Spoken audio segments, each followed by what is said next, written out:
दोस्तों, हमारे चैनल ज्ञान मंजरी में आप सभी का स्वागत है। दोस्तों, बहुत पहले की बात है। एक गांव में नारायण नाम का एक युवा ब्राह्मण रहा करता था। नारायण नाम का वो ब्राह्मण भगवान नारायण यानी भगवान विष्णु का बहुत बड़ा भक्त था। सोते जागते, उठते बैठते नारायण के मुंह में सदा भगवान नारायण का ही नाम रहता था। इस कारण गांव के सभी लोग उस ब्राह्मण नारायण का नाम लेने, उसका दर्शन कर लेने से ही खुद को धन्य समझने लगते थे। ब्राह्मण नारायण बचपन से ही भगवान की भक्ति में डूबे हुए थे। इस कारण उनके मन का झुकाव भी बचपन से ही वैराग्य की तरफ बना था। परंतु वो अपने माता पिता की अकेली संतान थे। इस कारण उनका वैराग्य का सपना अभी तक पूरा नहीं हो पाया था। 3 वर्ष पूर्व ही ब्राह्मण नारायण के माता पिता ने उसका विवाह भी करवा दिया था। विवाह के 1 वर्ष बाद ही ब्राह्मण नारायण एक पुत्र के पिता भी बन गए थे। जब ब्राह्मण नारायण का वो पुत्र 1 वर्ष का हो गया था, तब नारायण को लगा कि अब उनके वैराग्य का समय आ गया है, क्योंकि उन्होंने अपने माता पिता के सहारे के लिए उनके पौत्र के रूप में अपना पुत्र दे दिया था।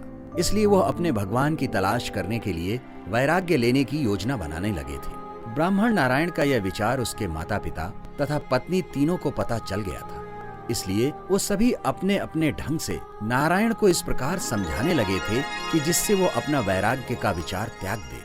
परंतु ब्राह्मण नारायण के ऊपर किसी के भी समझाने का कोई भी असर नहीं हुआ था। एक रात ब्राह्मण नारायण अपनी शैया पर सो रहे थे कि अचानक मध्यरात्रि के समय उनकी नींद खुल गई थी और उस समय उन्हें ये लगा कि आज ही वो समय है कि अपना घर बार तज कर अपने प्रभु की तलाश में निकला जाए। इसलिए ब्राह्मण नारायण अपने बिस्तर से उठ खड़े हुए और सदा के लिए अपना घर बार त्यागने की तैयारी करने लगे। जब ब्राह्मण नारायण की वैराग्य जाने की तैयारी पूरी हो गई, तब वो बिना किसी को बताए चुपचाप घर त्याग कर जाने लगे कि तभी ब्राह्मण नारायण के मस्तिष्क में एक सवाल गूंज उठा कि वो कौन था जो इतने दिनों तक इस माया में मुझे जकड़े हुए था। ये सवाल ब्राह्मण नारायण की आत्मा ने किया था। इसी कारण उसके जवाब में धीमे से भगवान की आवाज आई कि वो मैं था जिसने तुम्हें माया में जकड़ रखा था। परंतु ब्राह्मण नारायण के कान तो शायद बंद थे, इसलिए वो भगवान की वो आवाज नहीं सुन पाया था।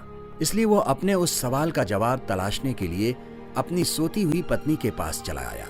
ब्राह्मण नारायण ने देखा कि उसकी पत्नी बिस्तर पर सुख की नींद सो रही है और उसकी छाती से उसका बच्चा सटा हुआ है। उसके बाद ब्राह्मण नारायण अपने माता पिता के पास गए और उन्होंने देखा कि उनके माता पिता भी अपनी शैया पर सुख की नींद सो रहे थे। ब्राह्मण नारायण के चित्त में वैराग्य उत्पन्न हो चुका था। इस कारण वो अपने ही माता पिता, पत्नी और पुत्र को नहीं पहचान पा रहे थे।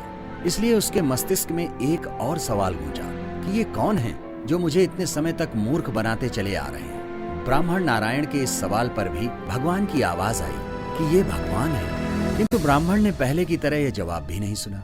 भ्रम में पड़ा ब्राह्मण नारायण अपना घर त्याग कर जाने लगा तो उसका बच्चा सपने में जोर से रो पड़ा और अपनी माँ से जोर से लिपट गया। तभी भगवान की आवाज फिर से आई। उन्होंने ब्राह्मण नारायण से कहा, मूर्ख रुक जा, अपना घर मत छोड़। ये आवाज ब्राह्मण नारायण को सुनाई पड़ी, परंतु वो भ्रम में डूबा हुआ था। इस कारण भगवान की उस आवाज को अनसुनी करके चला गया। तब भगवान की आवाज से एक आह सी निकली और वो बोले कि मेरा सेवक मुझे ही छोड़कर मेरी ही तलाश में क्यों जा रहा है। दोस्तों, इस कहानी से आप ये समझ ही गए होंगे कि भगवान सच में हमारे आसपास ही होते हैं, आपके अपनों में ही होते हैं, बस हमें उन्हें पहचानने की जरूरत होती है। दोस्तों, हमारी ये कहानी आपको कैसी लगी हमें अपने कमेंट्स में जरूर बताइएगा और साथ ही हमारे इस वीडियो को भी शेयर करना और हमारे इस चैनल को सब्सक्राइब करना भी मत भूलिएगा।